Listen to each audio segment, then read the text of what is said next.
Dando continuidade às nulidades, à matéria de nulidades, nós vimos que as nulidades absolutas e relativas, elas podem ser sanadas. As nulidades absolutas, elas podem ser sanadas a qualquer tempo. E as nulidades relativas, elas serão sanadas se elas forem arguidas a tempo.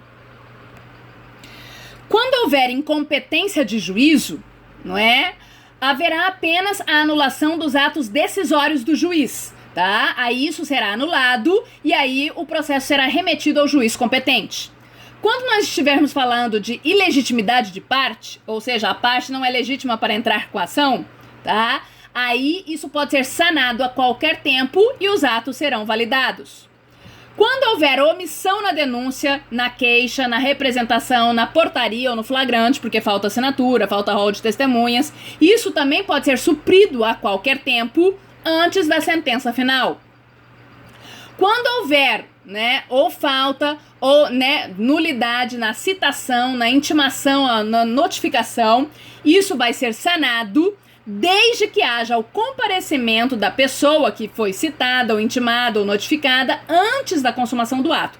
Ou seja, se o réu ele comparecer no fórum antes da citação, aí nós vamos falar que a ausência de citação está sanada.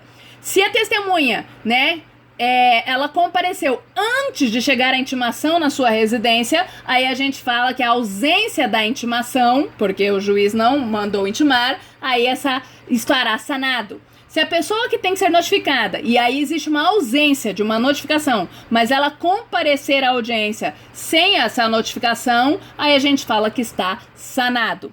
Mas se a pessoa não tomar conhecimento dessa falta de citação, intimação e notificação, então não há que falar em saneamento. A falta de prazos para acusação e defesa, a falta de intervenção do Ministério Público nos crimes de ação penal pública, a falta de intimação do réu preso para a sessão de do júri popular, a falta de intimação das testemunhas para o júri, a omissão de qualquer formalidade que constitui elemento essencial do ato, tá? Ele só pode ser sanado se for arguido em tempo oportuno, se o ato tiver atingido o seu fim e se a parte aceitar os seus efeitos explicitamente ou tacitamente, tá? Então, nós estamos vendo aqui que quando o ato ele pode ser sanado a qualquer tempo, nós estamos falando de nulidade absoluta. Quando nós estamos falando que precisa o vício ser arguido no tempo oportuno ou aceito explicitamente ou tacitamente pela parte, e aí ele vai ser considerado sanado. Então nós estamos falando de nulidades relativas. O artigo 567 fala: a incompetência do juízo anula somente os atos decisórios, devendo o processo, quando for declarada a nulidade, ser remetido ao juiz competente. A nulidade por ilegitimidade do representante da parte poderá ser a todo tempo sanada mediante ratificação dos atos processuais. As omissões da denúncia ou da queixa, da representação ou nos processos das contravenções penais, da portaria ou do auto de prisão em flagrante poderão ser supridas a todo tempo antes da sentença final. A falta ou a nulidade da citação, da intimação ou notificação estará sanada desde que o interessado compareça antes do ato consumar-se, embora declare que o faz para o único fim de arguí-la. O juiz ordenará, todavia, a suspensão ou o adiamento do ato quando reconhecer que a irregularidade poderá prejudicar direito da parte. As nulidades previstas no artigo 564, 3, letra D e letra E, segunda parte, letra G, letra H e o inciso 4, considerar-se-ão sanadas, se não forem arguidas em tempo oportuno, de acordo com o disposto no artigo anterior. Se praticado por outra forma, o ato tiver atingido seu fim e se a parte, ainda que tacitamente, tiver aceito seus efeitos. Então, nós vimos que quando o ato ele pode ser sanado a qualquer tempo, ele é uma nulidade absoluta. E quando ele tem tempo para ser arguido, então ele é uma nulidade relativa. Agora nós vamos ver o prazo para arguir uma nulidade. No procedimento comum ordinário, é na sustentação oral, na audiência de instrução e julgamento. Você pode arguir qualquer nulidade. No procedimento sumário, você pode arguir na resposta à acusação. depois da resposta à acusação, na abertura da audiência ou no decorrer da audiência imediatamente. No procedimento do tribunal do júri, você pode arguir qualquer nulidade na resposta à acusação, posteriormente à pronúncia, 3 dias antes do júri.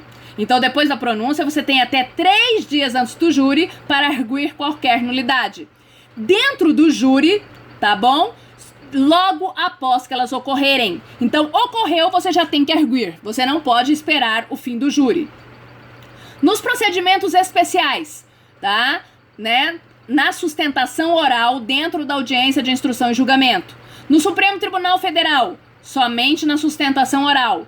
Nos tribunais, na hora das razões do recurso, que você entregar as razões do recurso, ou na sessão de julgamento. O artigo 571 fala: as nulidades deverão ser arguidas. As de instrução criminal dos processos da competência do júri nos prazos a que se refere ao artigo 406. As da instrução criminal nos processos de competência do juiz singular e dos processos especiais, salvo dos capítulos 5, 7 do título 2 do livro 2, nos prazos a que se refere ao artigo 500. As do processo sumário no prazo a que se refere o artigo 537, ou, se verificadas depois desse prazo, logo depois de aberta a audiência e apregoadas partes. As do processo regulado no capítulo 7 do título 2 do livro 2, logo depois de aberta a audiência. As ocorridas posteriormente à pronúncia, logo depois de anunciado o julgamento e apregoadas as partes. As de instrução criminal dos processos de competência do Supremo Tribunal Federal e dos tribunais de apelação nos prazos a que se refere o artigo 500. Se verificadas após a decisão da primeira instância, nas razões de recurso ou logo depois de anunciado o julgamento do recurso e apregoadas as partes. As do julgamento em plenário, em audiência ou em sessão do tribunal, logo depois de ocorrerem. As nulidades não arguidas, a gente já sabe que elas foram aceitas explicitamente ou tacitamente, né? As nulidades que não foram sanadas, elas serão retificadas. Quando um ato é declarado nulo, tudo que depende desse ato também será declarado nulo. Se um ato nulo decorre em outros atos, o juiz que declarou este ato nulo, ele também tem que declarar os atos decorrentes nulos. O artigo 573 assim fala: os atos cuja nulidade não tiver sido sanada na forma dos artigos anteriores serão renovados ou retificados. A nulidade de um ato, uma vez declarada, causará a dos atos a que dele diretamente dependam ou sejam consequência. O juiz que pronunciar a nulidade declarará os atos a que ele se estende. Então, finalizando, nós sabemos que nulidades são vícios decorrentes no processo, não é? Então, existem vícios que atingem a norma constitucional e vícios que atingem o processo, né? São normas processuais. Os que atingem a norma constitucional, eles são declarados nulidade absoluta e podem ser arguidos a qualquer tempo, tá? E serão sanados. Os vícios que atingem aí o Código de Processo Penal, eles têm prazo para serem arguidos, né? Tem que serem arguidos no tempo certo para que eles possam ser sanados. Ok?